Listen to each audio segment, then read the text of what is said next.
one of those situations where we can't start out fast, man. I just want to start out fast. I don't want to come into the opening drive and go 3 and out again. I'm just so tired of seeing that. And I need to see more consistency out of this offense. I believe that Dak Prescott will pull his head out of his ass this week. And I believe that he'll pick up right where he left off last week. He's, we're in that part of the season where it's like, man, it's time to start getting into the groove. I don't have a good feeling about this game, man. Take your ass back to sleep and wake up again. No, hey, we could be rah-rah so many weeks, big fella. Like, we could be rah-rah so many weeks. Ultimately, this is one of those games that kind of has you guys. This is one of those games that has you kind of looking at it like, it's Buffalo, it's Josh Allen. We get it, but maybe I'm overthinking it. Maybe I want to be the smart one to say the Cowboys lost, and then I called it. You gotta leave that to me, being the smart one. Okay, I just need you to be an analyst like you're supposed to be for the Dallas Cowboys. I'm analyzing this, and they are a desperate team, and Josh Allen running the ball really, got my nerve. Cowboy Nation was kind of iffy about, but I like it not only for the nostalgia, not only because I kept my jersey. I knew, and I don't throw my jersey away. Whether he was with the team or not, his jersey was still in my closet, right? So, but it's a good pickup. That running back room. It doesn't. Zeke is that big name that sticks out, but we also have Dowdle out there. So that's, to me, that's gonna be my RB1 right there. That's gonna be my RB1. And we built up this O-line, so maybe Zeke, we can like the these guys. There are some folks that will ambush these guys at like airports or coming out of the locker room. They'll have like 5 pictures of the same picture. Right. They'll want them to sign all 5, and like they'll come at them with like a 10 mini helmets talking about, I got nieces and nephews, and sure enough, you see that shit on eBay the next day. Like this is some bullshit.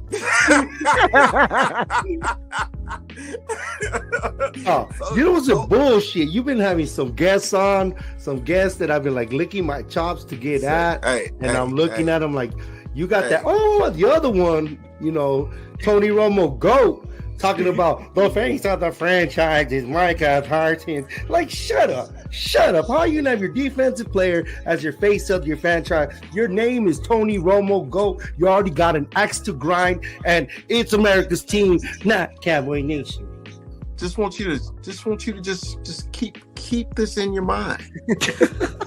keep it in your mind, okay? Keep these winged helmets in your mind. And I want to just let it marinate in your spirit. So next Thursday and next Friday, just keep this image in your head. Okay? Keep it in your head. And the big fella needs to be happy this offseason some kind of way, because the Cowboys have made me very, very unpleasant to be around. Hey, so shout out to the big fella, man. Big fella, he said, as the great philosopher, Baby once said, put some respect on my name. Respect. Right. I came over here to tell y'all, put some respect on my name. Oh my God. Please do not. No. Hey, Mikey, this is our show. This ain't somebody else shit. This is our show. So you can say what the hell you want to here. You know what I mean? If people's feelings get hurt, their feelings get hurt. They don't need to be on the show anyway. Okay?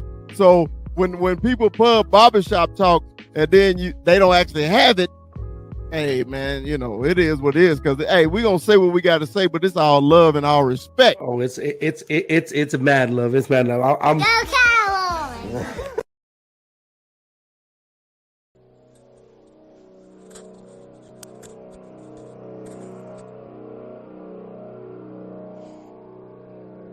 Introducing your lineup for the Cowboy Up podcast. From Stop 6, Texas, the big fella, Dallas, Cowboy Chris. And from the 915, Cholo Town, 21, can you do something for me? Armando, 21, Armando. And from the capital city, my man, allow me to butt in sports, hook 'em, Rude. And from the great state of Arizona. And he's mic'd up. He's Mikey. 520.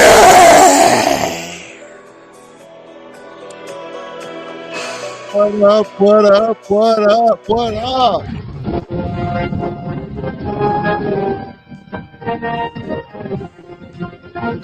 Producing today, boy. Producing. What's up?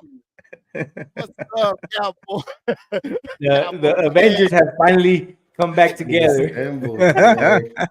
Welcome to the Cowboy Up podcast, man. I slid that new open in on y'all. I was seeing if y'all like it, if y'all dug it or not.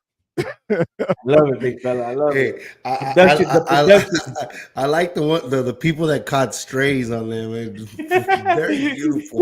Very beautiful. This is barbershop talk. Unlike other shows, this is barbershop talk. What's up, fellas? Man, how y'all doing on this lovely, lovely Tuesday afternoon, man? It's a little warm here in Denver, Colorado today, man. It reached 84 degrees. I don't want to hear none of that shit, Chris. I don't want to hear none of that shit, Chris. It's 100 in the devil's ball sack over here. Oh my God. I died twice today. Oh, it's hot today, bro. It's hot. Hey, man. Hey, you know I got to go through my normal introductions, even though y'all heard them. You know, for my man from the west side of Texas, man, the 915 Cholo Town. That's my man, 21. Can you do something for me? What up, Armando? It's hot as shit, man. 102 over here in the dry ass desert. Dry. Dirt dry. Dirt dry. And my man from the south side of Texas, man, the hill country, the capital city. My man, Retro Sports. It's Hook'em. What's up, bro? Man, it was a hell of a day, but at least it rained. We got like down to 86 or some shit. At least there was that. It felt nice. But I can't even talk, man. These two on the west side, no. Arizona's hot as a witch's tit right now. That's ridiculous. 106 is insane. We ease into summer. We ease into summer. Y'all just jump right in that motherfucker. Y'all just like, nope. Welcome to the summer.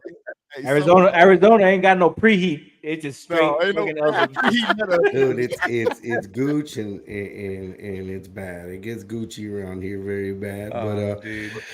Just gotta put the SPF 100, stay covered up, and at certain hours they ain't shit to do. It's actually a ghost town. All the snowbirds get the hell out of Arizona, but we don't even have the luxury of not having them on the streets because they can't drive for shit when they get here. But we're all inside, avoiding that damn sun. Well, he jumped forward before I can physically introduce him, but I'm gonna try to do this shit again. Hey, man, from the west side, the great state of Arizona, man. There he is, Mikey, 520. What up, Mike? Hey, Mike. Hey, mic'd up, man. He stay mic'd up. Jumped offside. Just a little eager. It's been a minute. So you know how you defensive linemen are, y'all never learn to snap count a day in your life. Wow, we're not supposed to learn the snap count. We're supposed to look at the ball. Well, you still don't do that. You know, where your glasses at, man? Come on, you know you're old now. Well, fellas, we are in that time of year where there's really not a damn thing going on. You know, after OTAs and everything like that, you know, it's that dead period, you know, where everybody's trying to get a little rest and get prepared mentally and physically for that season. Well, we got a few things we need to talk about because this is one thing I want to start. This is just a rumor. It's just a rumor. But this came out today. Okay. A possible reunion for Amari Cooper back to the Cowboys because Amari is not happy in the city of Cleveland. Now, first of all, I'm gonna go first on this one, Mikey. I hope you don't mind, but I'm like this. I'm gonna go first, Mikey. And let me tell you why I'm gonna go first because The Cowboys can't play with my emotions anymore. Y'all know when we were on the other show how pissed off I was at the Cowboys when they got rid of Amari Cooper for the 5th round pick. Y'all know how upset I was. It took me a whole damn season and a half to even get over it, right? It took me a while. So once it took me a while to get over it, I was like, all right, well, Amari's finally gone, everything like that, So sorry. Hey, Cowboy Corner is responsible for that background. We sure appreciate you, Corner, for that. Talented man. Thank you, brother. So I was upset about Amari getting traded, because Jerry Jones' got in his feelings for the first time in a long time, and he got rid of Amari, and I was upset about it. So, do y'all think this is a possibility, a reunion with the great Amari Cooper? And I'll start with you, Mikey, because I put you on pause first. I'm going to start with you. What do you think, man, about this, man? Is it possible? It's a possibility if they take him back for the bag of chips that we got him for. So, those Doritos, those Cool Ranch Doritos that I don't know who the hell eats. You know what I mean? We trade back with that. That's a possibility. It's something that I know a lot of Cowboy fans would love to see. I know the whole panel is pro Amari. My feelings about Amari. We've had the same record, 2 seasons that we haven't had Amari. So it really is a big tell on where we were going, and we didn't miss a beat because the end result was the same end result. Are we more explosive? Are we more dynamic? Are we prettier? Fuck yes. We are. He is a true number 1 receiver. We have another one, and getting him may leverage with CD, but I just don't see it. What is his cap hit? Isn't he getting $22 million? Do we have those $22 million? Would the Cleveland Browns pay some of that $22 million? I don't think so, considering that they have a quarterback that's unproven with a fully guaranteed, ridiculous contract, massaging it out. And I wonder why he's disgruntled. You know what I mean? And why does he have to leave his circumstances the way that he leaves them? What's going on? Was he a Flacco guy? Does he not want to work with Deshaun Watson? Is that the thing? Of course, Dak Prescott and Amari Cooper could mend their fences and have the chemistry that they had, because Amari Cooper has a lot to do with Dak Prescott getting that first initial contract and making Dak Prescott a little better quarterback than he was. No, a lot better. Because we remember when we did that receiver by committee bullshit, and then once we got Amari, we hit the ground running, and then we went to Seattle, came through, and we won that one playoff game. But it's a possibility, as you say, a possible actuality. It's not as far-fetched as getting I'll say Justin Jefferson, but it's more to the realm of a possibility, and I would welcome it, opposed to what you guys would think. But there's got to be something there, and there's got to be something tricky, and I believe Cleveland would have to help us in that. 21. What you think about this, man? I mean, obviously, we're all, like we said, we're all pro Amari. I would love it. That reunion would be great. Will it happen? I highly doubt it. I just think that Amari's in a contract situation where obviously he's looking at all these receivers get their bag right now, and I feel like he's like, hey, well, I'm one of the best in the game, and which we all know he is. I saw an interview earlier today. His quarterback, Deshaun Watson, pretty much said the same thing. We all say is that this man is one of the top receivers. So he wants his bag just like everybody else. He knows he's proven in this league. Obviously, I think that, with having Cooks and then right now with the CD situation, it would definitely be a benefit for Cowboys, especially, maybe some nostalgia too as well. We got Zeke. We not imagine to bring Amari back, but obviously this man is still an elite route runner. So I'm pro Amari. But being a Cowboys fan and seeing what we've gone through with these rumors, you know, I'm just not I'm not optimistic about it, but definitely would welcome it. Amari's he's one of those receivers still at the top of his game. Retro Sports. I keep want to say allow me to butt in sports, but you change your name. So Retro Rue. I'll explain it later. That's Retro Rue. Retro Rue. What do you think about the great Amari Cooper possibly reuniting with the Cowboys?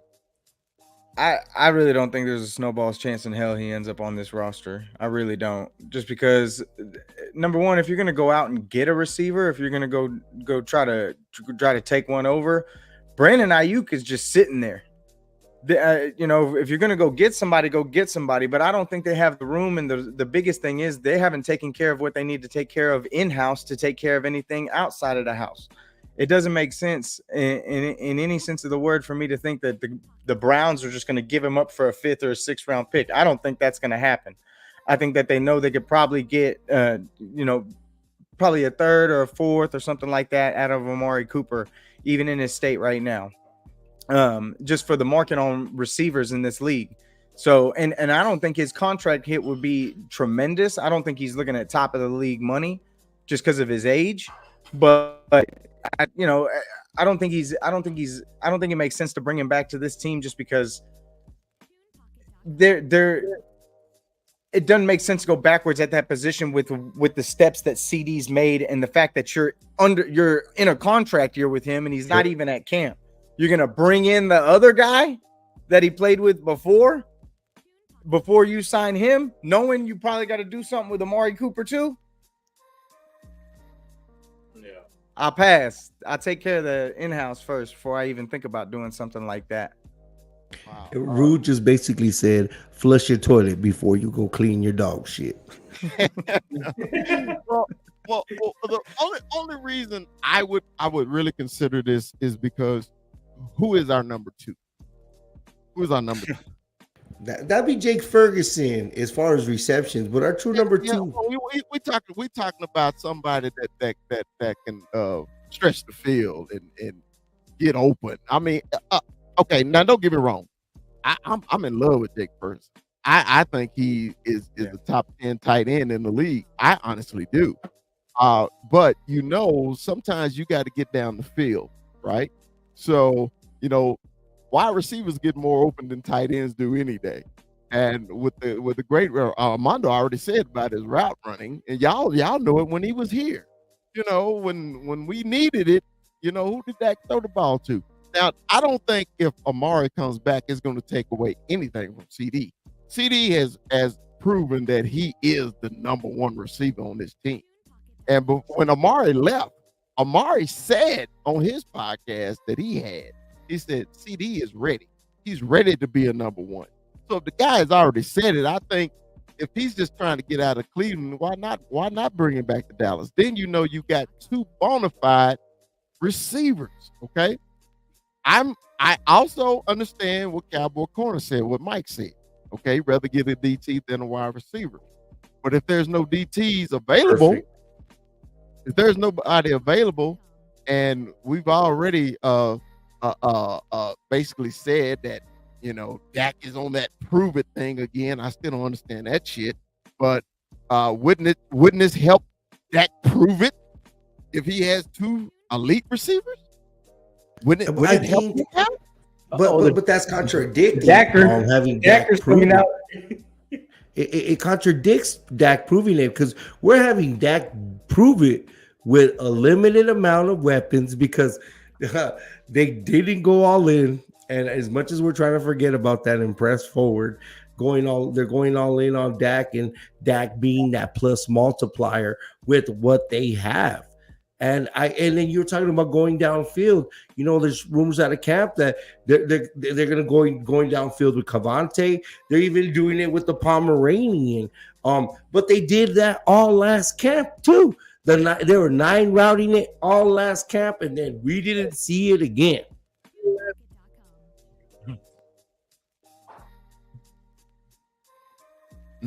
Well, I was looking at this comment that Mike said that Dak needs to elevate.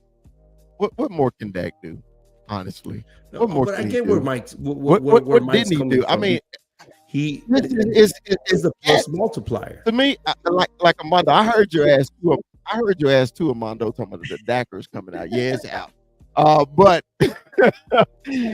but my whole thing is, man, it's like this. I don't understand not helping your quarterback. And then you're like, he got to elevate. He got to elevate somebody. Okay, well, you finished second in the MVP. Didn't you elevate CD this year? Somebody had to throw the damn ball to CD, right? Did CD just throw it to himself and catch it? But you know, he didn't elevate his receiver then when he threw it to CD. I don't understand the comment where that got to elevate receivers. Parker's got to catch the ball too. You know, people don't understand. Hey, did we say anything when CD dropped those 3 goddamn passes in the playoff games either? Was that Dak fault when they hit him right in the hands? Come on, man. Elevate. Fuck, they got to catch the ball. You know what? Talking about elevate, I know there's rumors coming out of camp that this what is it? Jalen Brooks Moreno. There you go. There's rumors. You know, he's one of those receivers that, you know, Dak might be elevating this year. So, you know, hoping that pans out, and maybe we don't need to go out there and spend money on a receiver. Maybe we just have him in-house. I'm sorry to correct you, Mondo. You got 2 players stuck in one, because you got Moreno Cropper and Jalen Brooks is another guy. It's Jalen Brooks right? And Scott that are popping. But against Air 7-on-7, you know, everybody's gonna look good. Yeah. But I do trust in Dak and his second year in this offense, and to Mike McCarthy calling the offense. I do believe that they're going to have success. Is there going to be a drop off? Well, we're not exactly the same team, but we don't know what it is. But we know this: Dak Prescott is a top 10 quarterback. Period. And he's gonna utilize his weapons. The biggest question mark, if anything, is our tackle position. We've never seen Dak Prescott. We've seen Dak Prescott play without Tyron Smith, but a whole season without Tyron Smith, that's the biggest question. They you know, and if he gets sacked a lot this year, they're gonna blame him for holding the ball too long. It's gonna be his fault. What you're hearing out of camp is, you know, they're trying to put the Pomeranian in one-on-one positions, and I love it. It's kind of what Scott Linehan used to do, and Tony Romo was a master at this, especially in that 2014 season where they would go downfield, and on third down, Lance Dunbar would be one-on-one with a weak side linebacker. He would catch him, and then Lance Dunbar would get these first downs. Boom. Just remember that Seattle game. He was just eating them alive, and we get the Pomeranian one-on-one with a linebacker. You know, we get first downs, and it's just very nuanced. Mikey, if we have any new subscribers, listeners, please elaborate on the Pomeranian. Who is he gonna stop calling that man Pomeranian? That's the worst fucking nickname ever. He's talking about Deuce Vaughn, y'all. That's who he's talking about. Has a Pomeranian ever ran out of your front door, and have you ever tried to catch a little shit? Try it, have you? That's a workout. It's like Rocky trying to catch a chicken. Oh hell! Never had Pomeranian is Deuce Vaughn. You know what I mean? That's terrible. That's terrible. Hey, all right. Rue, help me. I'm gonna give you this scenario, please help me. Well, I need you to be the Dakers counselor. Okay. Tell me, Rue, why does the Dak haters don't want to give him any more assistance to help him win. I think it's foolish. I don't understand it. But, other folks who absolutely hate him, I mean, they can't stand him, but then they still cheer for the star. I don't understand how you going to just basically absolutely hate somebody, that finished second in his stats last year. Y'all hate him for one game, and it was not his fault. Just like Chris Sims said on his podcast, he said, Cowboys got a team full of stars, but ain't nobody blame nobody but Dak Prescott for that loss against Green Bay.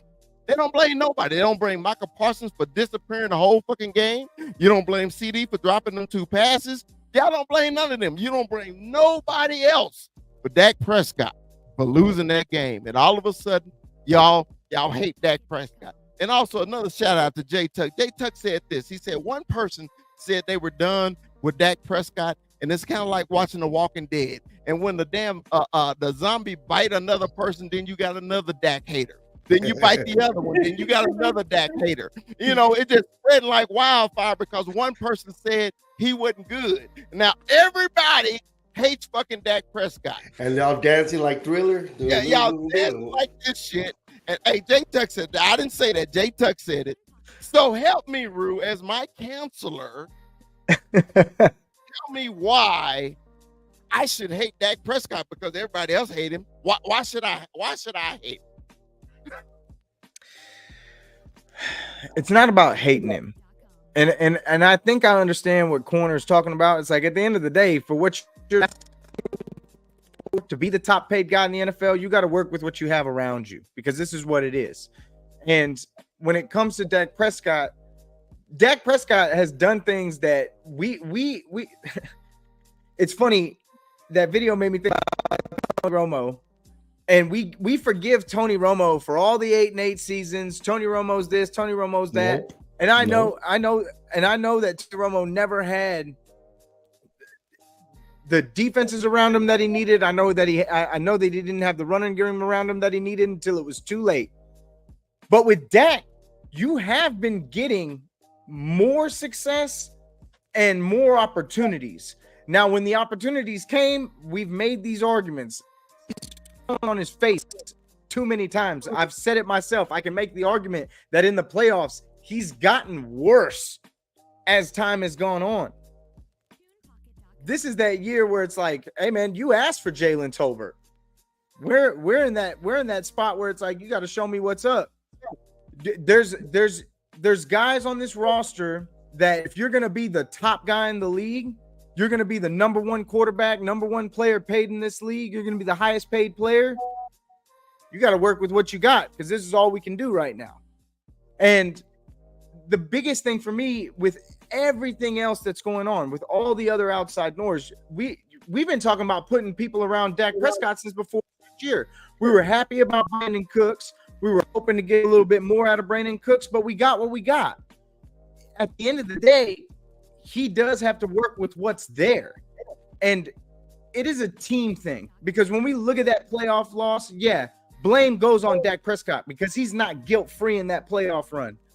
But in that playoff run, it was a shamble on every phase of the football, from the defense to the offense to the coaching to the decision making. Everything that went on that day was the worst it could have possibly been on all fronts. So everybody takes the hit, but he's the face of the organization. So the blame falls on his head. You're the leader. You're the highest paid guy. You're this, you're that. That's what's wrong with that. You're not to mention you're under the biggest microscope in the entire NFL with the Dallas mother-loving Cowboys. It comes with the territory. That Heavy is the head that wears the crown. 100%. 100% heavy is the head that wears the crown. And when you're that guy, you gotta be able to do what needs to be done in those situations. Now, I've heard every phase of that argument. He could have done something on the offense, gave his defense a break. We've talked that thing to death, and I just want to leave it alone and forget about it. But when it comes to Dak, I'm not against him getting his money, but I just don't understand why every time we do this, we have to reset the market with him. Every time. Give me the space that I need to put some stuff around you, and let's see what they do with it. Because in the next 2 years, we have serious room in our cap. We're talking 60 million starting out, and that's before we get all the contracts figured out, and before the bump for next season for the media rights. They're gonna have a ton of space next year. They're gonna have a ton of space in the cap next year. It's not like it's gonna be the last 2 years. No Zach Martin. They're gonna be off too. You don't know what's gonna happen with Zach. Zach might retire. That's what I'm talking about. But the depth we have at O-line, I am okay with it. Right? Zach Martin is a huge loss, no matter how many times you want to cut it. But with how we draft and how we put the pieces on the O-line, I feel good about their chances of at least shifting the power to the other side, if that makes sense. You know, you filler for a while, and then the power comes over here because we have the power on the left. Tyler Smith is a dog. We can't discount that. We have our future left guard for sure. All right. Well, I get off it now. Y'all know me. Amanda already know. You know, one segment of the show is going to be a Dak conversation. Yeah, 30 minutes of it. Matter of fact, I can't have it, man. I can't have it. But hey, the Cowboys had a few players in. Was it today, Armando, or was it yesterday? I think it was. I believe it was today. I believe it was today or this. I think it was today or yesterday. One of them. Let me share this screen. Let's see. So they had now the Cowboys have been pretty good with the USFL guys coming in. So they had defensive players in today. So let me read this to you. It says the Dallas Cowboys held a workout session for 4 players from the United Football League on Tuesday. So that was today. As they look for depth health on the defensive side of the ball. In the spring league player pool that has been gratuitous in the past with the additions such as Kevon Turpin in 2022 and Brandon Avery in 2023.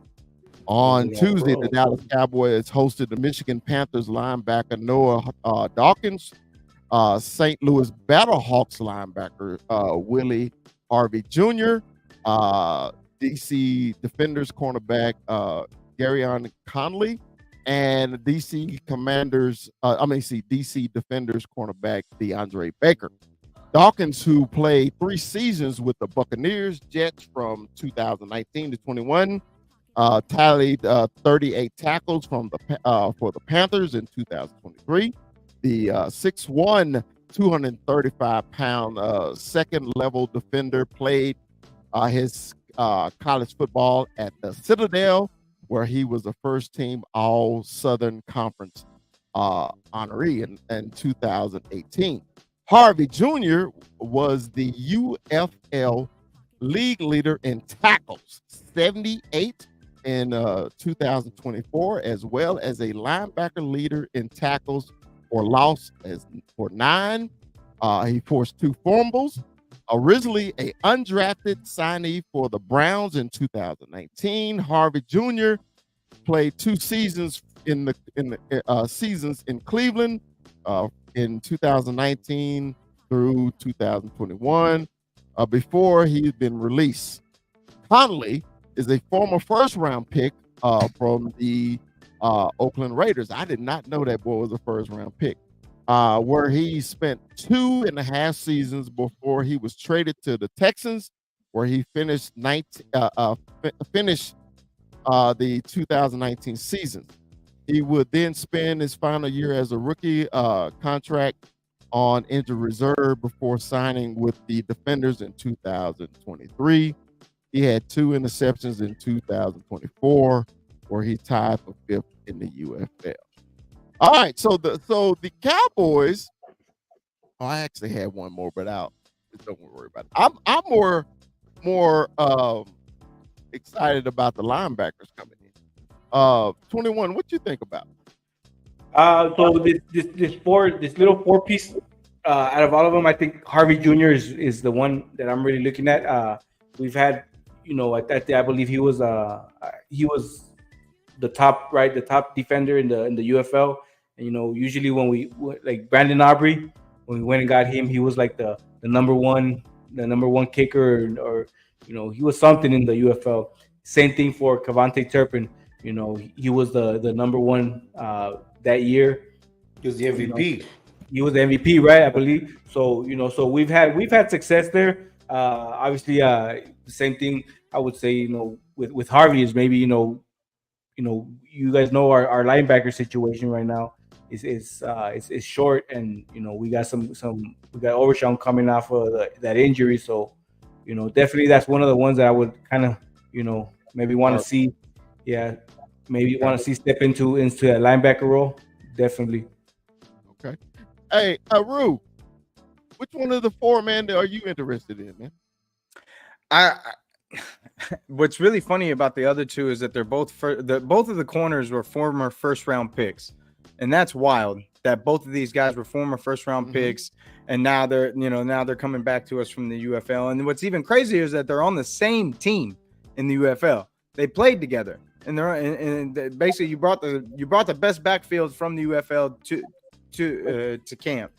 The way they're bringing four, I'm assuming they're maybe planning on one linebacker, one corner, which I wouldn't mind depth at both positions. But if we're gonna go with anybody, it's definitely the guy who had 75 tackles last year, and Willie Harvey Jr. That's crazy, and he's got a wild story. Yes, his story is pretty incredible in terms of how he's gotten here. He's a journeyman in the NFL, and it's crazy for these guys to get a second chance through this league, to get another look. And the fact is, he led the league, so tendency will tell you, just like Mondo said just a second ago, Aubrey number one, Cavante Turpin number one. If they're going to keep anybody, it's probably going to be the guy who finished number one.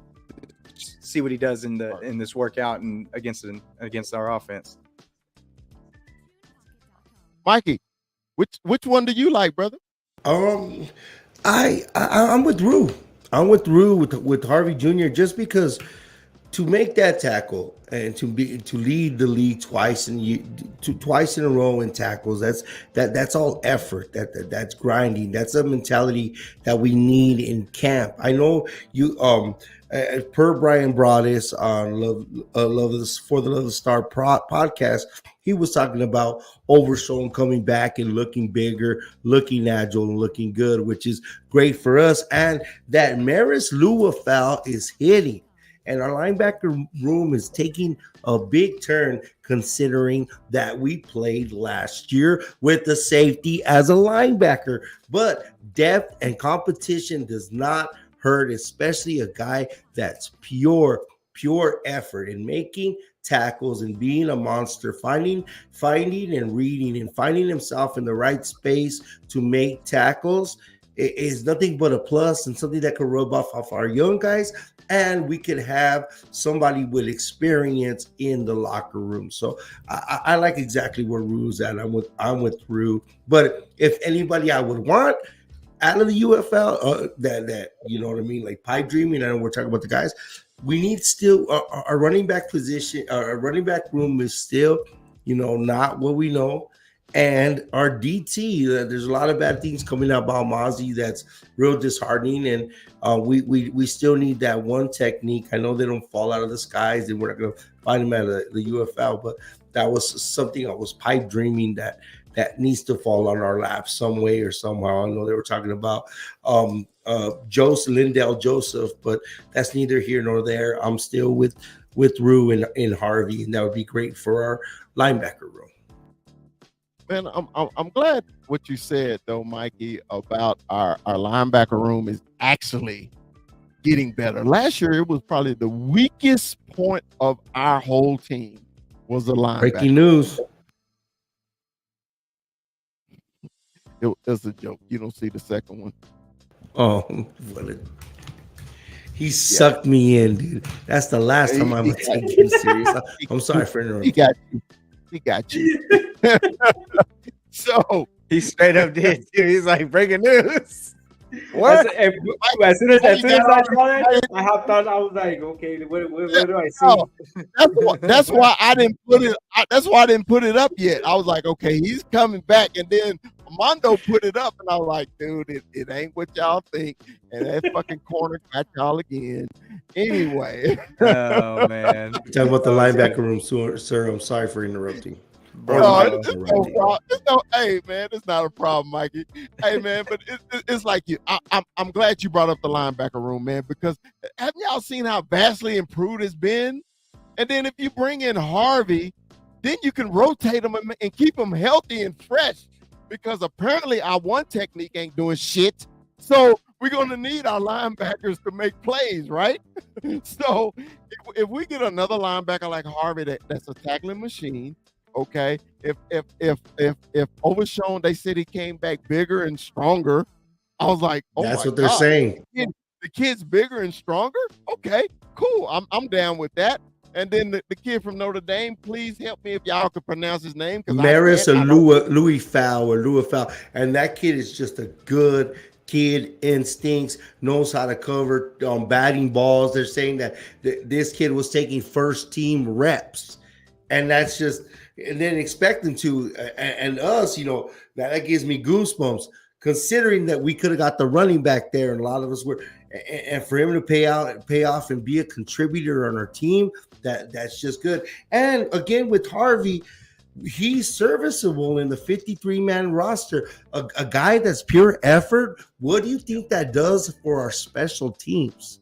Right. Because we need those guys. We need those kind of guys on our team regardless.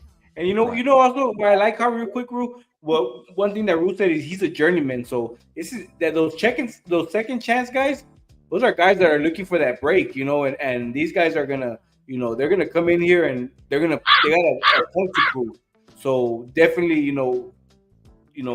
that's key right there for sure. Yeah, they play. I played that ball hawk sound. Hey, that's what he does, man. He go get the ball. Ru, you had something. Go ahead, Ru. I did want to pose this question, and it's almost like Mondo kind of read my mind here a minute, because he is a journeyman, right?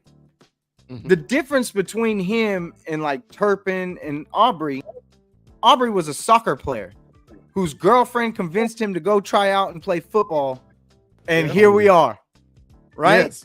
Turpin never got an opportunity, too small. Right, relies too much on just not gonna make it. Right, two-time Pro Bowler. Now he's a Dallas Cowboy, 2-time Pro Bowler. Yeah. With Harvey, could it be that because he's had those years of NFL experience, that he's come in here and that's why 75 tackles? That's why led the league in tackles for loss. That's why I led the league in forced fumbles. What are you saying? He's fool's gold? Am I reading you wrong?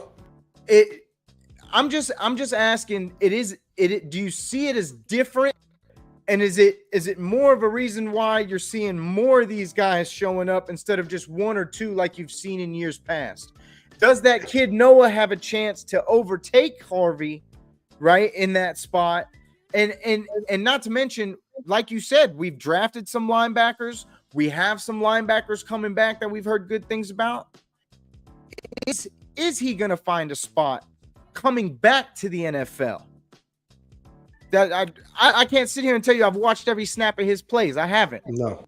But I'm just posing the question because he has that experience. Does it make you curious? Does it make you wonder or caution maybe going forward with somebody like him just because of what he's got going in? And just one advocate of those first round corners. Who knows? Like, maybe they had some growing up to do. A lot of us, need to learn the hard way.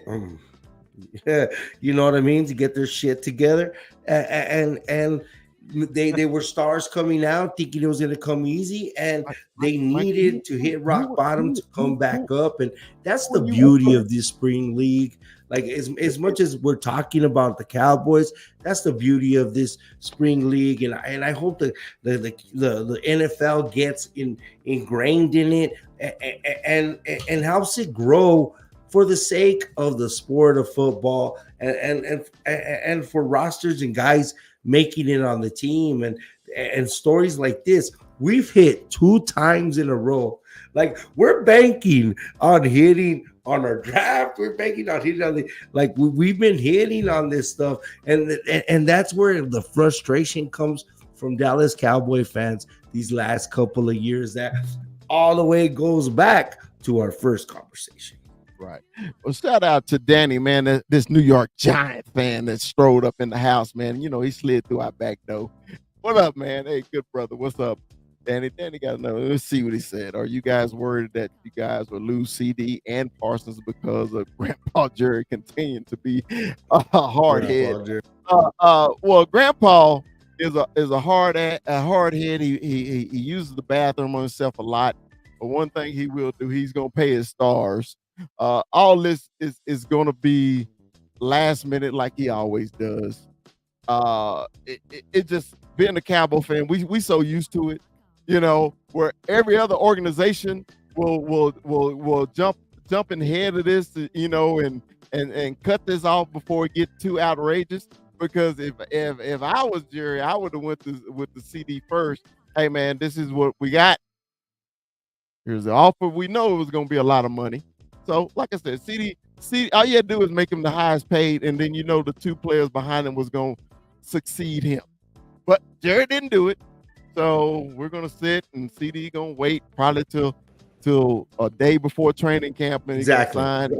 Because I think if they don't sign him for training camp, it's going to be a problem then. Well, that's when he is going to get signed. This is when these things, the numbers there, I know you guys spoke about it last week, and this is when he does. He did Zach Martin the first time, did Zach Martin the second time. This is their MO. They're going to drag this out, and especially with CD. Now, not so much with Zach, with Dak, because there's different, you know, stipulations there that we could go all into and spend another 30 minutes on, but we're not.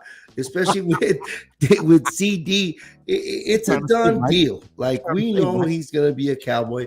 He's going to get his money before training camp or going into training camp. CD Lamb is going to be there in Oxnard. Hey, 21, I think Mikey trying to say something on the slide. Why don't you just say it? Shit, this barbershop talk, you got something to say, shit, say it. Yeah, no, man. It's called nuance. Okay, draw you outside, big fella. Hey, don't be scared. Don't be scared. Outside, homie. It's too fucking hot outside. Don't be scared, homie. If you got something to say it, homie. I'm a Dak guy. I'm a Dak guy with the nasty taste in his mouth until we start playing football games and we go forward. And I believe in the man, and I don't believe in replacing him, and he's only gonna grow. But as far as is what we're talking about, again, we're gonna see a good team on the field. The things coming out of Campbell about our linebackers is one of those things that makes your heart like, but now we need to hear it about our running back. Do you think, guys, that our starting running back is on the roster? Yes. What do you think, Rue? I almost said no, but yes. Look, y'all been calling for, while Rue thinking about it, y'all been calling for Rico Dowdle for the whole season. Yeah, time out. This is not the same as what it was with Tony. It's not the same. It's really not. I was riddled with injuries last year. We only got like tastes and spurts and like little moments with Rico Dowdle, but it really wasn't like the clamoring for Tony. People claim I was clamoring for Tony. I wanted Tony.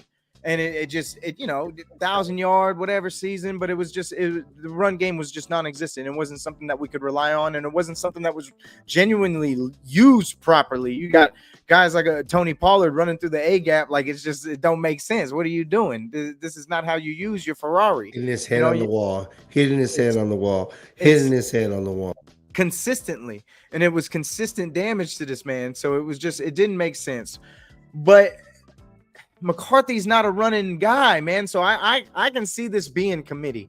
I can 100% seeing this being committee, but I don't see them going to get anybody. So yes, I would say our starting running back is on this roster because they're not going to pick anybody up. They're not going to go pay anybody.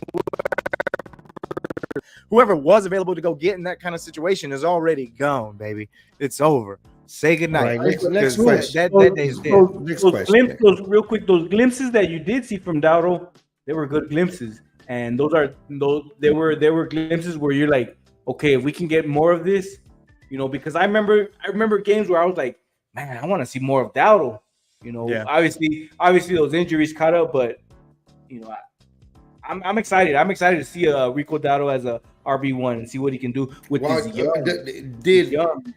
Did that travel better in the playoffs? Would Rico Dowdle and Zeke Elliott travel better than Rico Dowdle and Tony Pollard? Or no, you want to say Tony Pollard and Rico Dowdle because Tony was the starter. So do you think that would travel better? Would we have gone to Buffalo better if we had Zeke Elliott and Rico Dowdle? Like how we had in the pregame? That is a good question. Are we better than we were last year at that spot? And it's like, man, I don't think so. I think so.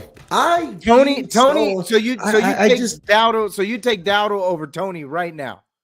I think I take Zeke over Tony. Really? Yes, just because Zeke was a plus multiplier that we need Dak as a plus multiplier, but not just on the field, but in the locker room. I think Zeke really factors into the whole the cancer that Micah Parsons is. Oh shit, I said it. But I'm serious. Like Zeke is that, and he knows the offense, and there is continuity there. So I those 12 touchdowns that we lost were needed, and you see some Zeke in with the Patriots, and he would be good complementary to what Rico Dowdle does. They would pound, and tenderize these motherfucking linebackers, and then it would pop somehow, and you make it pop with something. But Tony Pollard just looks soft to me. He's soft. Miami, Panthers, he just looks soft to me. And Miami game, the drop tackle really affected his last year. Maybe he's gonna come a little tough because he would get tougher, but I think Zeke's ready to go. Mondo say Miami. You ain't gonna forget that shit on the goal line. I know what you're talking about too. I know. It's crazy. These past couple of seasons, we've had some of those games like Miami, the Jacksonville game that dropped. I was like, man, those games were shit. Throwing this, dude, that's all good. And those are the picks. Dude, the biggest one to me is Arizona because we were there to witness it, man. And games like that changed our trajectory in us being at home and not being at home, or not being at home, having a bye or not, being the number one seed or not. Like it just. So, another question. Since we're making contact and we're trying, so going into camp, all right. Who is your player that you want to see succeed that nobody's talking about? Who is your guy? Go first, big fella. You want me to go first? I'll go first. Go first. And if you have to think, that means it's good. That means it's a good question. That's what we need. We need this content. This shit is super simple. Hell, our number one pick last year. We want him to succeed so bad, bro. I mean, and then if you come back, our number 2 pick, a Schoonmaker. It just seemed like we felt like it was the grade from the rookies last year was incomplete because Mozzie played the fewest amount of snaps for a Cowboy rookie in over 20 years. That's bad. That hurts. I didn't know that stat. I did not know that stat. Yes. So, and and we brought up the weight loss. Everybody brought up the weight loss, and I even told y'all when because I'm the Michigan guy. At Michigan, Mozzie was over 3. He was 320 easy, And when I met him that time, and I was like, damn, Mozzie's under 300 pounds. You can't be under 300 pounds as a one technique in the NFL. You can't. Now he got this phantom shoulder injury. And why they decided to address it in late in the offseason instead of immediately after the season, I will never know. But the one that I need, you talk about snaps. You know how they talking about Trey Lance need to get all these snaps. Mozzie Smith need to play every fucking down in the preseason. Every fucking down.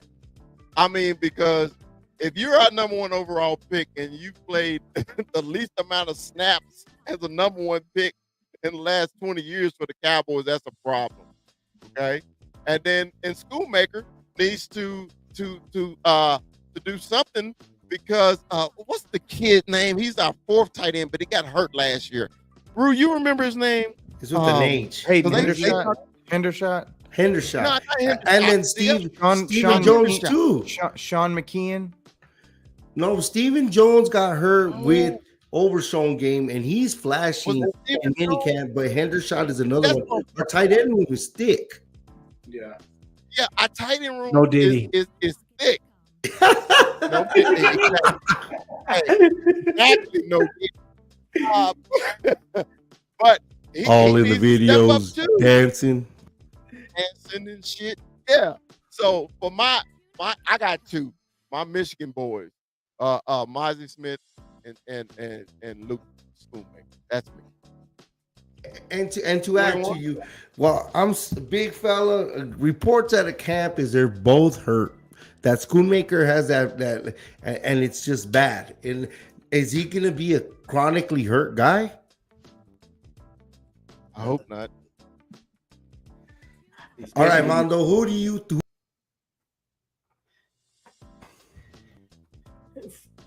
For me, I'm gonna go the one guy everybody's kind of maybe not wanting to see, but it's got to be Trey Lance. I really want to see what he has to offer.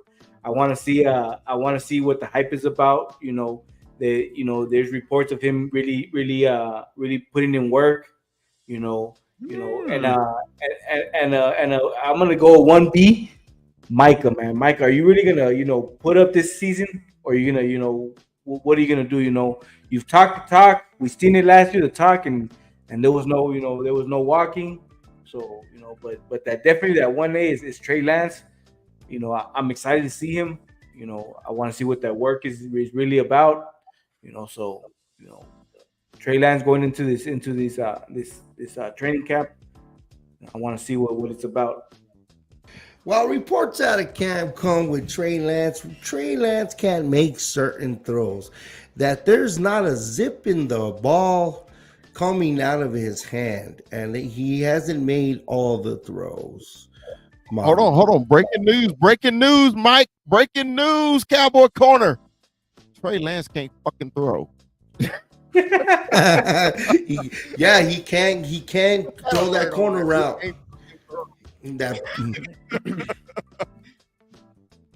I heard that too. Brian Broadus was talking about that. It's my dog. About Trey Lance in the OTAs not making throws, not like the starting quarterback can, or the second. His footwork is better. Like the starting quarterback. He's athletic. Anyway, we ain't going back on quarterback. Rue, you had the question. So Rue, who is your the standout nobody's talking about, that one prediction where you could tell us I told you so, and we can refer back to this.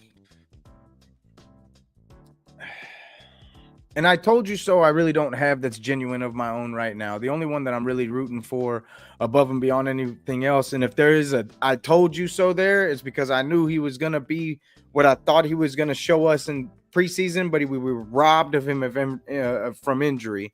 So DeMarvion Overshown at 100%. I'm rooting for this man more than anybody else on this roster. I don't even care. I'm biased as shit. He was agent zero for me at the University of Texas, and I hope to God that he's really coming back bigger, stronger, faster off this ACL. All and that reports, he picks right up where he left off in the preseason. Because I'm telling you right now, you're lying to me if you're telling me you didn't see that man in those couple preseason games and you saw him and you got a little excited. You were like, "Oh shit, we got me a little linebacker, baby." And that's for a second. I thought Rue was gonna throw Jalen Tolbert once again. And he made that catch in that Dolphins game. I'm not finished. I'm not finished. Oh no! But that's my number one guy is DeMarvion Overshown, and I'm not done. When it comes to Jalen Tolbert, genuinely, I'm speaking to the entire wide receiver room because I don't really give a shit who it is, but we need a number two. We need a number two and a genuine number two. He's in Cleveland. Somebody needs it. Somebody needs to step up and get bumped to that 2 spot, become that other X receiver that we can use like a Michael Gallup, surpass Brandon Cooks in this lineup, who you should be able to do in this league if you're going to be a future receiver in this league. And we have a lot of receivers right now. If you just look at the depth chart, there's a ton of guys. I mean, Jalen Moreno-Cropper, Jalen Brooks, Jalen Tolbert, Kavonta Turpin, the Flournoy, what's his name? Ryan Flournoy, who we just drafted, who people are telling me is a steal in the 6th round. Steal, absolute steal. Might have a gem that you just don't even know. That would be a huge hit for us, and I would love to see it, but we need a number 2. I need a guy to pop this year. Because I know, you know who I know is going to pop this year? There's a few receivers that came out in this draft that I know for sure are going to pop. I know it. And one of them was Xavier Worthy's damn teammate. I can't wait to see it. I'm just saying. Did she add an Mitchell? Oh, you know it.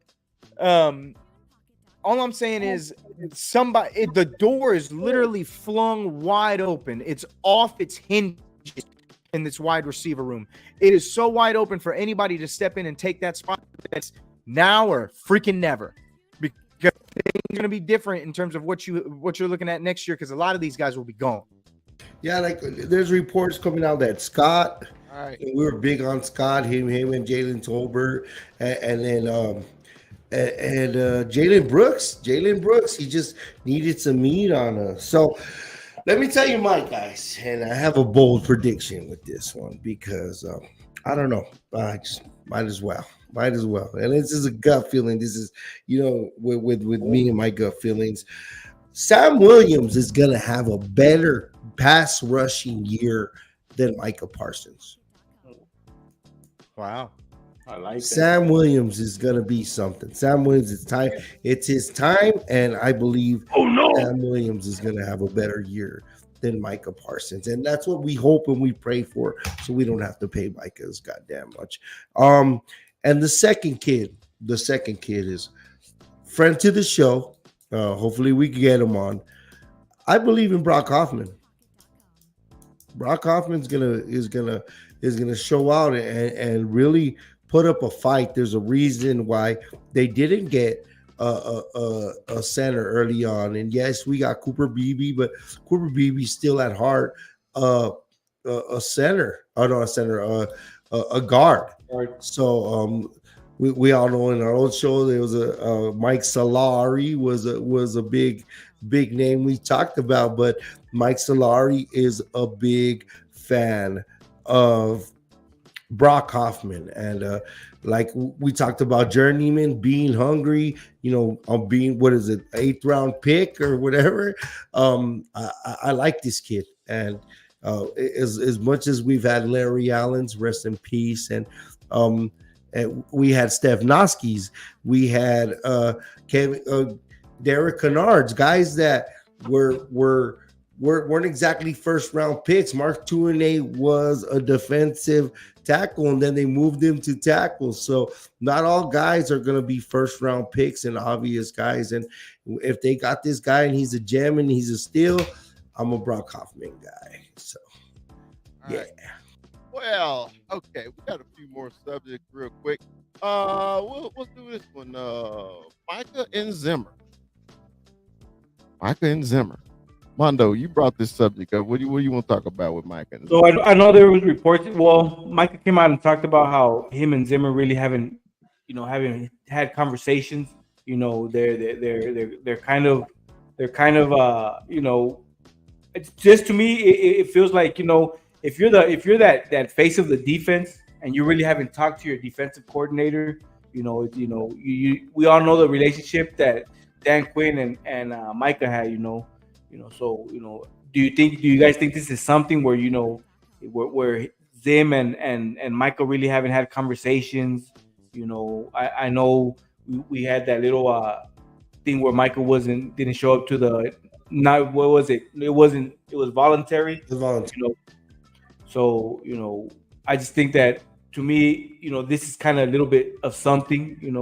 You have your face of the defense, and your defensive coordinator, and you really haven't talked. You figured, you guys would be, more of a bond there. But I don't know. How do you guys feel about this?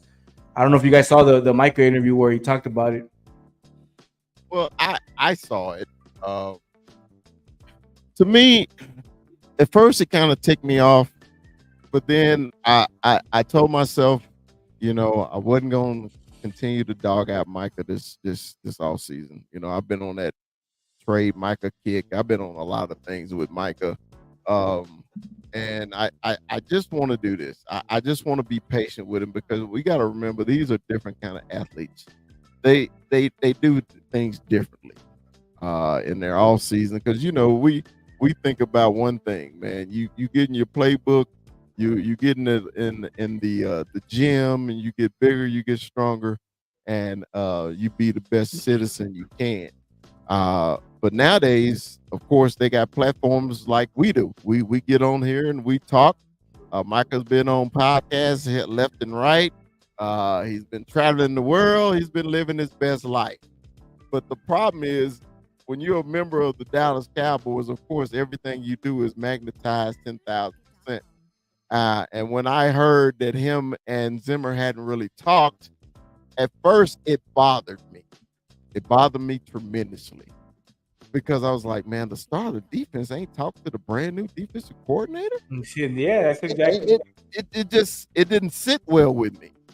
But then I said, we still got a mandatory OTAs and we still got training camp. So I'm gonna be patient with Micah. But like Mikey said earlier, Micah has to show a lot this season just because of the mouth on him. His mouth has got him in situations that his ass didn't get him out of. Okay? So to me, right now, I'm okay with it, but it did bother me initially.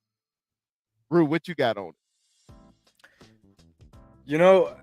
I want to leave in terms of waiting for what we see out of minicamp and what we see out of Oxnard, and just what we see out of them when they when they're in the pads and they're hitting each other and they're making they're getting ready for the season.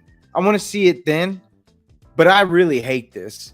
And if he's just gonna stand on everything in terms of trying to be difficult with Zimmer coming in replace of Dan Quinn, it really just shows his character, and it makes you really just lean more in on that trade that you're talking about. Like, if you can't adjust and reimagine your game with a new coach, then you don't belong in this league, because people come and go in this league all day, every day, twice on Tuesday. You're blessed to have the same coach for your first few years in the league. But guess what?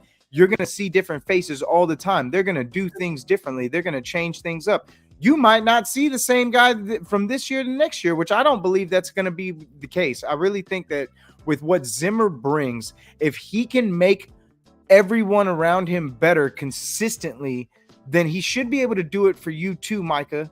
So it's just another brilliant mind in the NFL to listen to learn from, and to adapt and to make yourself better in this league. And if he can't get on board with that, well, then he doesn't need to be the type of player that gets paid higher than anybody else in this league either. Well, I was on board Mike. with Chris. You know, I've been shitting on Michael even in the show. I've been taking my shots at him, and it gets kind of old. It's just I just wanted to shut the fuck up. But as far as when I heard about this, it did bother me, considering how much exposure and how much extra time he has for everything. This is a new defense. This is it's just this narrative about this guy that he's not putting in the work as far as his full potential. There was times where we had the linebacker, and I keep saying this, we had the linebacker that we picked on the field, and he needed to deviate and be the linebacker, but he didn't put in the work, and we left the safety out there. We don't know how Zim is going to use him. I heard that Greg Ellis was working with him a lot, and that's a good thing when he needed to be there. But he was there after, you know what I mean. He wasn't in the building the whole time, but he was there. It's just it's not a shut up and dribble situation. I just need less of Micah on the mic and just Micah on the field, and we know we're gonna get him. I have a Micah jersey. I'll wear it. I'll be rooting my ass off for him. It's just This is the new athlete I need to get used to. This is the new athlete. This is what it is. That's what it is. I'll be an old man on his I'll be Stanley. Get the hell off my grass. But I gotta fucking relax and understand this is what it is.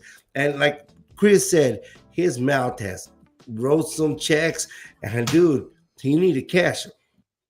And that's what it is. I think that we all got that old school mentality, because just these little things that the whole I would rather play for Mike Tomlin. It's like those things are kind of like, come on, you're saying these things, and you got a new defensive coordinator, and to me it's like you play for this team right now, and there's no hypothetical. Wait, did he say that?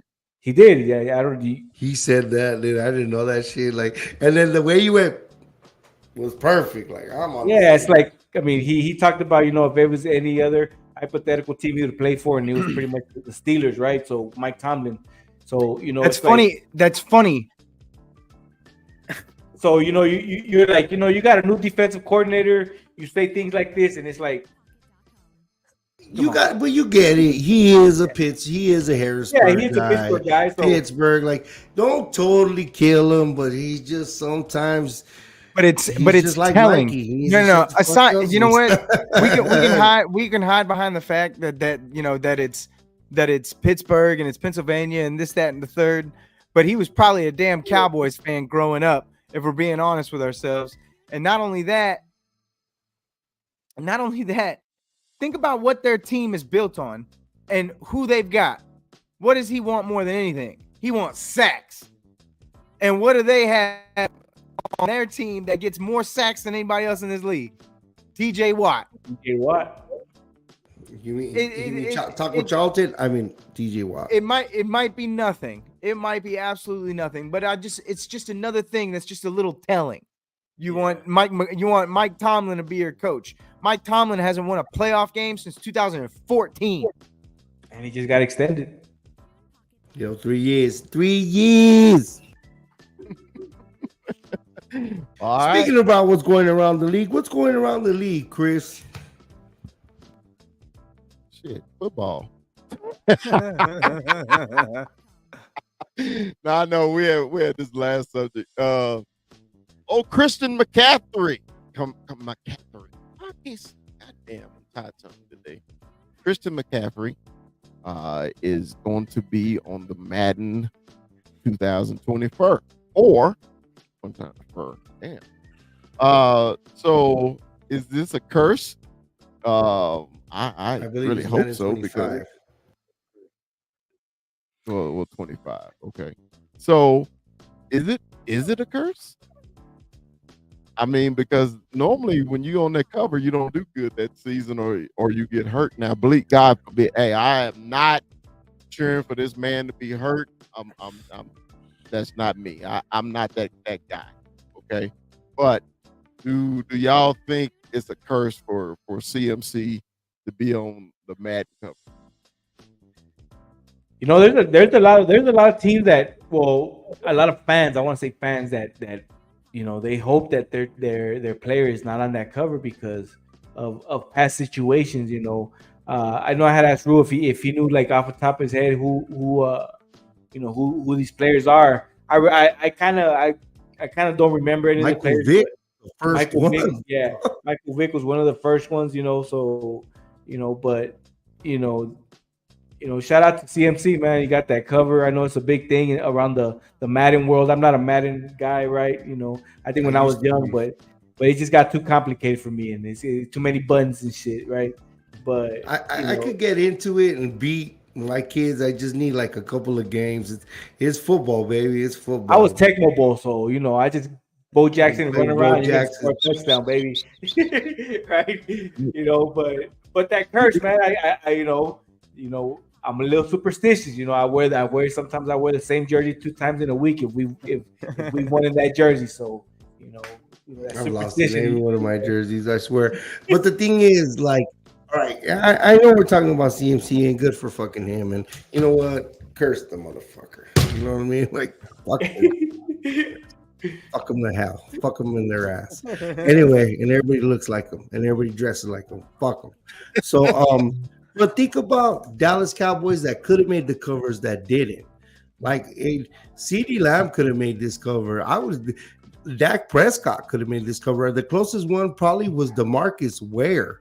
Even Micah Parsons could have made this cover. A Dallas Cowboy hasn't made this cover ever. Ever. Damn. Oh my God. Well, hey, I'm glad. I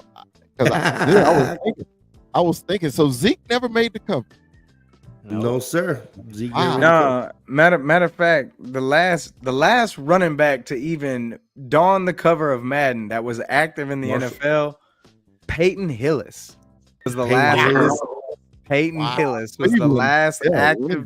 The last active one. Like, I think it was 14 or 15. Barry Sanders was on the cover, but Marshall Faulk was on with 2001. Yeah, but that was I was early on. That was a minute ago. Baby boy, I was playing Madden in 91, bro. I swear. I had 98, I think is the 97 or 98 was the earliest season I ever played on, but with your young ass. Shit. I was on the Tecmo Bowl with Mondo, bro. I was with Bo Jackson. Just up I and was down a Blitz guy. I like Blitz. Blitz 97 was badass. You had Dion, you had Michael Irvin, you had Emmitt Smith. That shit was dope. That game was nonsense though, because as soon as you I'm just taking out all your receivers. Like, you better pray to God you threw it to the one that I didn't hit, because they're all on the ground by the time the ball gets there. I guarantee it. Man, hey, one thing that I forgot, because when Mikey said around the league, something Cowboy Lorian said, about the Brazil game, about them wearing green, in that stadium. And the reason why it's such a big deal is because the soccer team that plays in the stadium where the Packers and the Eagles are going to play, their arch rival were green. Mm-hmm. So green is banned in the stadium. Wow. But they got and it's everywhere. It's everywhere. Like they can't no green cleats, no green socks, no green shirt, nothing. So they got 2 teams that is predominantly green. Primary damn color is green. A primary color playing in Brazil. And they say, no, it's not going to be that bad. No, I'll say, but you're in a foreign country. Okay. Green Bay gonna have to bring out that Michigan blue and that blue and gold. Yeah, that old Packer jerseys. Yeah. And the Eagles, they can wear the booger green, they can wear the Keller green, whatever fucking green. I hope they assassinate. I'm sorry, I'm betting. No. Don't they have like an all black jersey? They got all blood. Somebody's gonna go all white. somebody's gonna go all white. I would think. They got to. But there's hints of green, so you can't disrespect La Maraca. You can't. That stadium is legendary. You can't. So hey man, I don't understand. I mean, but don't the NFL should do their research? Don't they supposed to vet things like this, especially when you playing out the country? You know, I think they're just flexing, bro. I think they didn't know Roger Goodell's flexing, bro. Dude, I don't understand. But in all reality, if you're Brazil and you're looking at this, you got to do something, or you got to, because that's a lot of revenue that you're going to lose if NFL decides to say, you know what, you guys want to do this because I know there's talk about gangs involvement and all that stuff, but if it's something like revenue wise, that's good for the city or for the country. So you definitely got to look into that. If you're the NFL, also like Chris says, how do you not do your research? But you ever seen The City of God? Have you ever watched that movie? Brazil is real. I'm telling you right now, I'm glad it's not us going out there. I'm glad it's not us. Hell no, they would lose a game. Losing revenue, that pisses me off. With send Cowboys to London and shit. Maybe Mexico City is Mexico's team. Mexico City's one thing, but they got a lot of stuff going on. I mean, y'all remember the Olympics? You remember what kind of chaos it was during the Olympics? You got some mosquitoes with fungus and the new staph infection, ringworm in the booty. This isn't the Olympics, but still, like the NFL travels, and you're gonna. I mean, I can't imagine why Brazil would have been the spot. I really don't even understand why they're in Brazil. I would have thought they would have expanded more in Europe than to go into South America and Brazil. It don't make sense to me, honestly. It's Brazil. Dominic Toretto was there. Football rules in Brazil.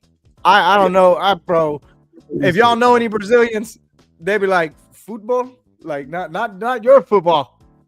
They just beat Mexico 3-2. I don't want to talk about it. In Arizona, remember the guy from Switzerland? His wife was from Brazil. Yep.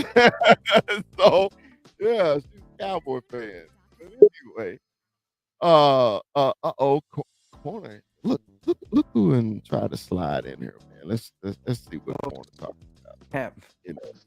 Came up? in at the end.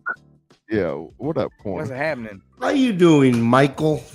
Good, Mikey. You know what? When I was making that background edit and big fella sent me pictures of you, bro, I said, damn, Mikey got a big ass head. I'm supposed to edit this. Well, it's my brain, bro. You know what I mean? My brain. Hey, you know what? I sent that particular picture to Chris as like a memory because I was looking through a bunch of stuff and I couldn't find anything. So when you did your magic, it looked good. And actually, this one's very symmetrical. And thank you very much for the poster. Oh, yeah, for sure. Anything for you guys, man. You work hard for it. Got to look, the Cowboy Up podcast got to look official. It looked official before, but it has a little touch now. Yeah, for sure. The Cowboy Corner Studios, in collaboration with Cowboy Corner Art.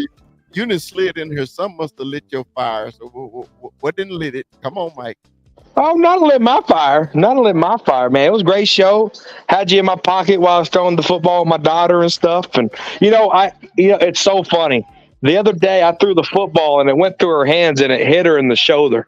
And she was like, "Call Chris. We need CPS here ASAP." Whoa. Yeah, because you're known to injure your daughter for some reason. I don't know why.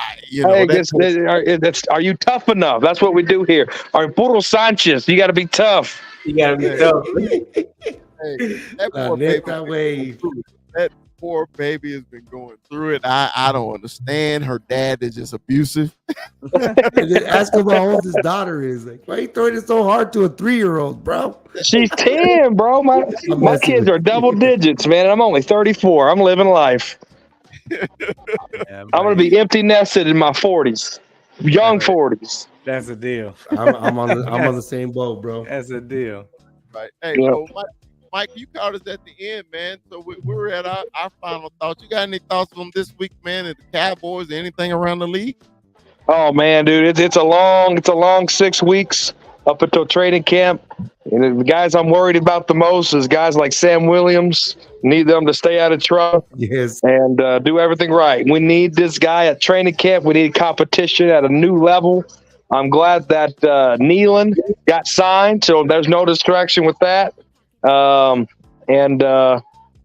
man, let's see what the Cowboys do. Usually they sign guys, before training camp. Will CeeDee Lamb get that contract 2 weeks before training camp like they usually do it? So we'll find out here in a month if Lamb is getting the bag. Connor, real quick, any thoughts on these UFL players? Oh, yeah, Cowboys hit on them. Turpin, Brandon Aubrey. Turpin. Hey, if the shoe fits, let's get him in here. And Will McClay, that's his expertise. Started off with the arena football, and he knows how to find the diamond in the rough. So, big shout out to Will McClay on that. Going off. That messenger's going off. All right. Well, Corner, once again, we appreciate you joining us, man.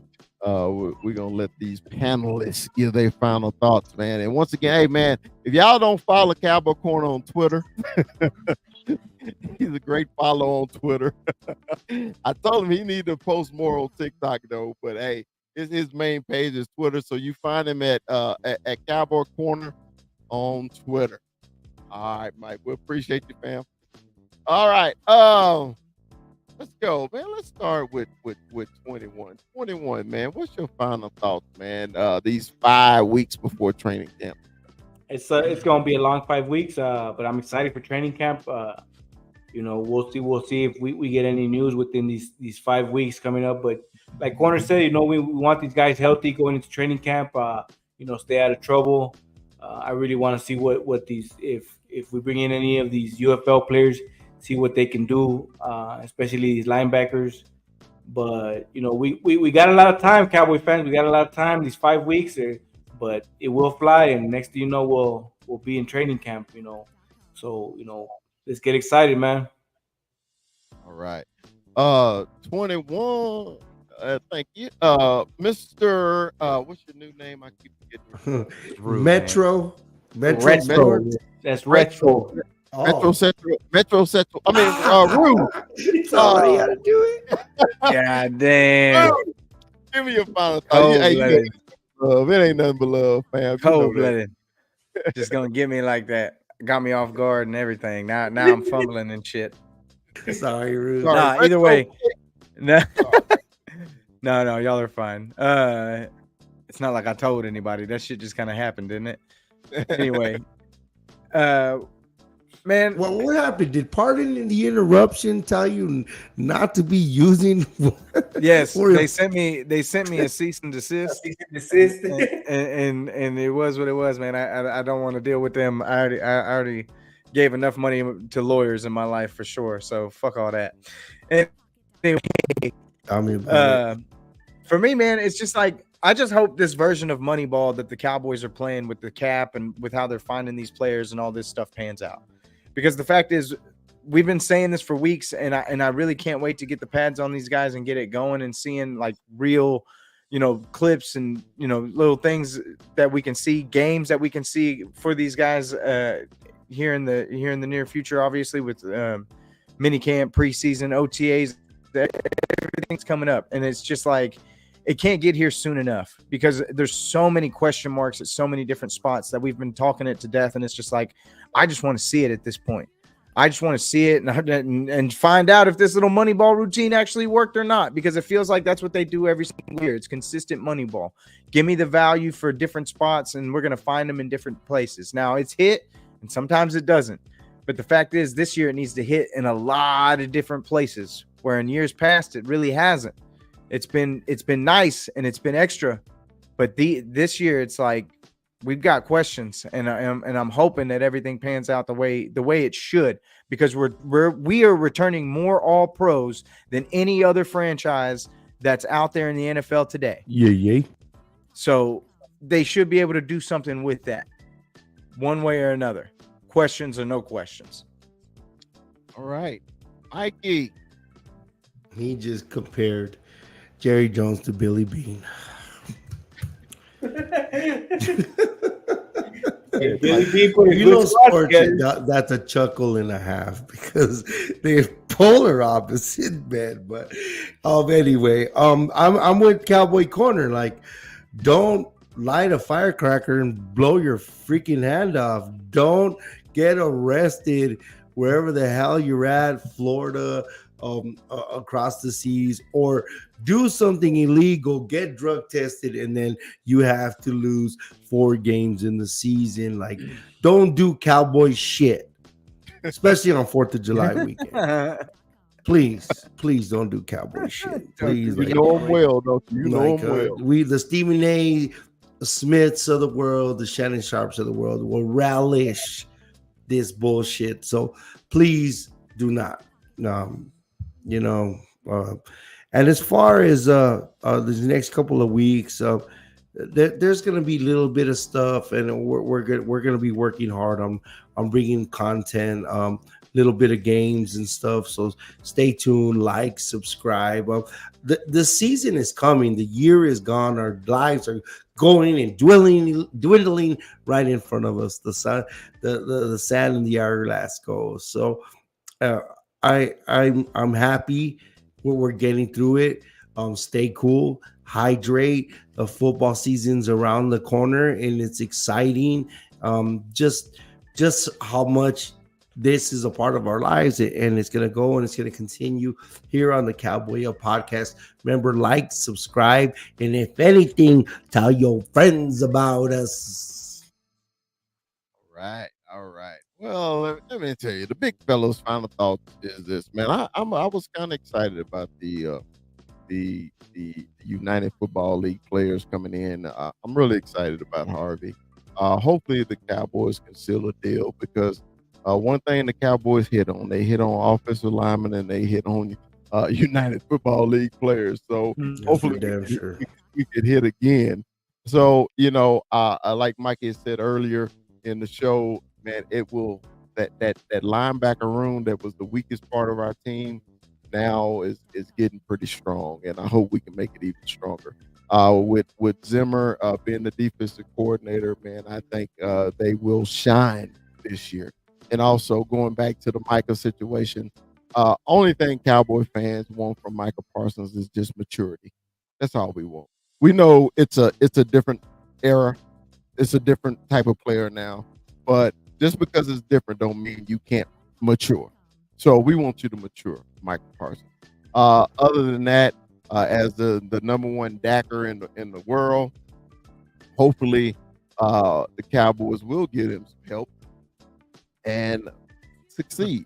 Because I keep telling these Cowboy fans that hate him so much, you want other people in there, but are you prepared to go 5-12? So that's my final thoughts, man. Thanks everybody for joining the show today. We got Danny Cowboy Corner, Cowboy Lariat. We got who else was in here today? Ivan Sosa is always here. And John Center was here, man. Everybody. Danny Rivera, the Giants fan, was in. Thanks, Danny, for stopping by. Hey, man, look, if y'all hadn't subscribed yet, man, please share it, and we would greatly appreciate it. So, like we always say, Dallas Cowboys for life. Puro pinche Cowboys. Tell your mama. We're talking about Eric Kendricks. We'll see y'all next time. Peace. Fuck the Niners.